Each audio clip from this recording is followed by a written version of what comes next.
ఆర్పి రోజా గారి మీద మాట్లాడిన మాటలు, ఇదే రాయపాటి అరుణ రోజా గారి మీద మాట్లాడిన మాటలు, ఇదే కిరణ్ రాయల్ అనేటువంటి జనసేన అధికార ప్రతినిధి ఒళ్ళు బలిసి రోజు మాట్లాడుతున్నటువంటి మాటలు మళ్ళీ రిపీట్ చేస్తున్నా, ఒళ్ళు బలిసి కొవ్వెక్కి రోజు మాట్లాడుతున్నటువంటి మాటలు.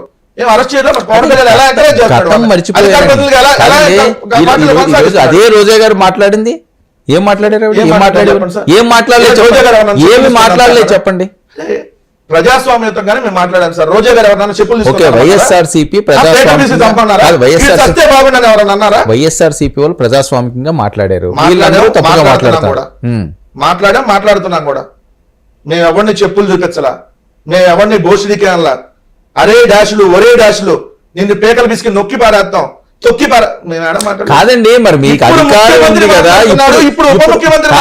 ఇప్పుడు బాధపడే ప్రయోజనం ఏంటి? మీకు అధికారం ఉంది కదా, ఒక్కసారి పవన్ కళ్యాణ్ టచ్ చేసి చూడవలసింది కదా మరి ఆ టైంలో. ఎందుకు చేయలేకపోయారు? భయపడ్డారా? కాదు సార్, మీరు ఎట్లా ఉందంటే ఆయన అన్ని మాట్లాడినా మీరు అంటున్నారు కదా, మరి తప్పు ఎవరు చేస్తే తప్పే, ఆయన మీకు తప్పు కింద కనిపించింది, మరి అరెస్ట్ చేయాల్సింది కదా, కనీసం టచ్ చేయడానికి ట్రై చేయాల్సింది కదా. ఒక మాట మేము ఆ రోజు చెప్పాం, బాబు నువ్వు రాజకీయ పార్టీ నడుపుతున్నావా, అసలు కొంచెం మనిషిలాగా వ్యవహరించాలి, ఇట్లా మాట్లాడకూడదని పద్ధతిగా చెప్పాం. పోనీలో ఆడు పాపాన్ని పోతారు అన్నారు అని వదిలేసాం, అని ఆ పాపాన్ని పోతారని వదిలేసాం. కానీ ఇప్పుడు వీళ్ళేంది, వీళ్ళందరినీ అరెస్ట్ చేసేస్తే వీళ్ళకి ఎటు మెయిన్ మీడియా లేదు కాబట్టి, మెయిన్ మీడియాలో ఒకటే ఛానల్ ఉంది కాబట్టి. ఎవరికి మెయిన్ మీడియా లేదు? వైఎస్ఆర్ కాంగ్రెస్ పార్టీకి ఒకటే ఛానల్ ఉంది, ఒకటే ఛానల్ మిగతావి మీకు తెలుసు మెజారిటీ ఛానల్ ఎవరి ఆధ్వర్యంలో పనిచేయాలండి. మెజారిటీ ఛానల్ మీవే కదా అన్ని. ఎవరు చెప్పారు? నేను ఎక్కడ పేర్లు సంబోధించట్లా.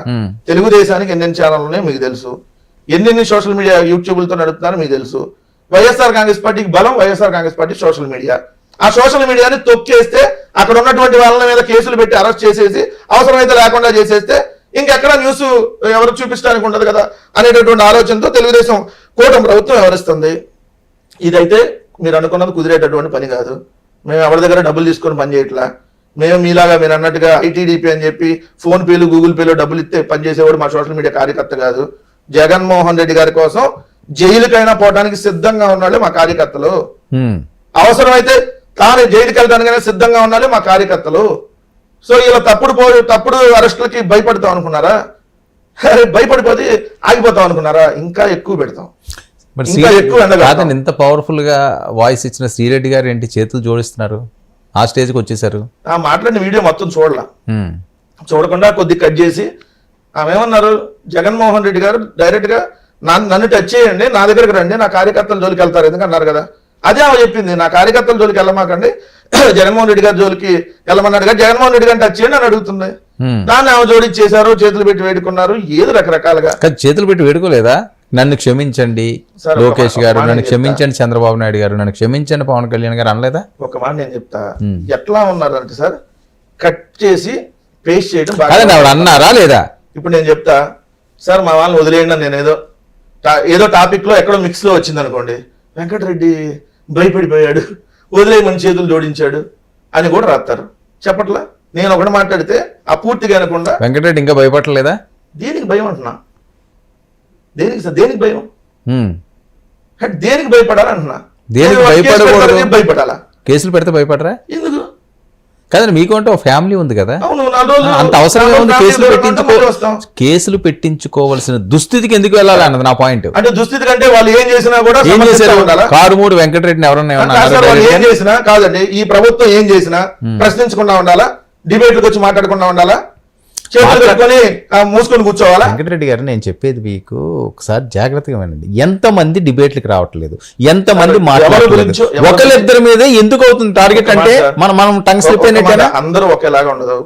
కొందరు సాఫ్ట్ గా మాట్లాడే వాళ్ళు ఉండొచ్చు, కొందరు వెటకారంగా మాట్లాడే వాళ్ళు ఉండొచ్చు, మీలాగా కాదు. కొందరు సెటైరికల్ గా ఏదైతే వాళ్ళని క్రిటిసైజ్ చేస్తా మాట్లాడుతూ ఉండొచ్చు, బట్ వాళ్ళు కూడా అదే విధంగా ఎదుర్కోమంటున్నా. కాదండి, ఇప్పుడు మీ పరిస్థితి ఏంటి? ఆర్థికంగా బాగా ఇబ్బందులు పడ్డారు, ఏమన్నా ఎవరైనా మోసం చేశారా ఏంటి? ఇప్పుడు పార్టీ వాళ్ళు ఇబ్బంది పడ్డారా? సార్ ఇప్పుడు కొంచెం బిజినెస్ ఇష్యూస్ ఉంటాయి కామన్ గా ఎవరికైనా. బిజినెస్ లో ఉన్నప్పుడు లాభ నష్టాలు ఉంటాయి, కొంత మనం టైం స్వయంకృతాభిరాధమా లేకపోతే ఎవరన్నా మీకు ఇబ్బంది పెట్టారా? నేను ఒక మాట, ఇప్పుడు నా పర్సనల్ అంశాలను నేను ప్రస్తావన తెలుసుకోవాలా. నేను పార్టీకి సిన్సియర్ కార్యకర్తని, జగన్మోహన్ రెడ్డి గారి కోసం ఎంత దూరమైనటువంటి వెళ్ళేటటువంటి కార్యకర్తని నిజాయితీగా. ఏం చేశారు జగన్మోహన్ రెడ్డి గారు? ఏం చేయవసరం లేదు సార్, ఆయన కోట్లాది మందికి మంచి చేశాడు. ఆ కోట్లాది మందికి ఈ రోజు చదువుకోవడం వాళ్ళకి చదువు కల్పించడమో, లేదంటే ఆరోగ్యశ్రీ ద్వారా మేలో, లేదా 31 లక్షల మంది ఇళ్ల పట్టాలో, లేదంటే మీరు అన్నట్టు 2,50,000 మందికి వాలంటీర్లు, అదే విధంగా అసలు 1,30,000 నిలబడలేదు కదా ఎన్నికల్లో, చెప్పుకోవడానికే సరిపోయినాయి. నేను చెప్పా కదా, మళ్ళీ టాపిక్ ఎక్కడికి వెళ్తుంది, మళ్ళీ బ్యాటరీ ఛార్జింగ్లు ఈవీఎం లా పోతాగా, దాంట్లో నేను వెళ్ళదలుచుకోవాలా. సో నాకు న్యాయం జరిగిందా ఇంకోట, నేను జగన్మోహన్ రెడ్డి గారిని అభిమానించేటటువంటి ఒక కార్యకర్తని. సో ఖచ్చితంగా నన్ను ఈరోజు మీరు ఇక్కడ పిలిచి ఇన్ని వేదికలు, ఇన్ని ఛానల్ నేను పంచుకునే అవకాశం ఇచ్చింది పార్టీయే కదా. పార్టీ తరపున నాకు స్పోక్స్ పర్సన్ గా అవకాశం కల్పించింది జగన్మోహన్ రెడ్డి గారు. అలాగని చెప్పి మీరు ఇబ్బంది పడో, లేకపోతే మీ కుటుంబం ఇబ్బంది పడో ఉంటానే ఉంటాయి. సో నేను దాని ఏదో నా పర్సనల్ గా నేను దాని మీద డిస్కస్ చేయదలుచుకోవాలా. వెంకటరెడ్డి గారు ఓపెన్ గా చెప్పండి, ఎప్పుడైనా భయపడిన సందర్భం వచ్చిందా? సార్ ఒక్క మాట అయితే నేను స్పష్టంగా చెప్తా, ఈ రాజకీయ కేసుల గురించో ఇంకో దాని గురించి ఎప్పుడు ఏ రోజు భయపడలేదు, భయపడం కూడా. కాకపోతే రాజకీయాలు ఎంత పొల్యూట్ అయినందుకు బాధపడతా. ఎందుకంటే ఒక వ్యక్తిని ఎదుర్కోవటానికి అతని క్యారెక్టర్ ని ఏదైతే దిగజార్చేటటువంటి కార్యక్రమం చేస్తున్నటువంటి రాజకీయ పార్టీల మీద ఖచ్చితంగా, ఎందుకంటే జగన్మోహన్ రెడ్డి గారు రాజకీయాల్లోకి రాకముందే అతని మీద వ్యక్తిగత దోషాలతో స్టార్ట్ చేశాడు ఈ చంద్రబాబు నాయుడు. పరిటాల రవిని చంపించేశాడు అన్నాడు.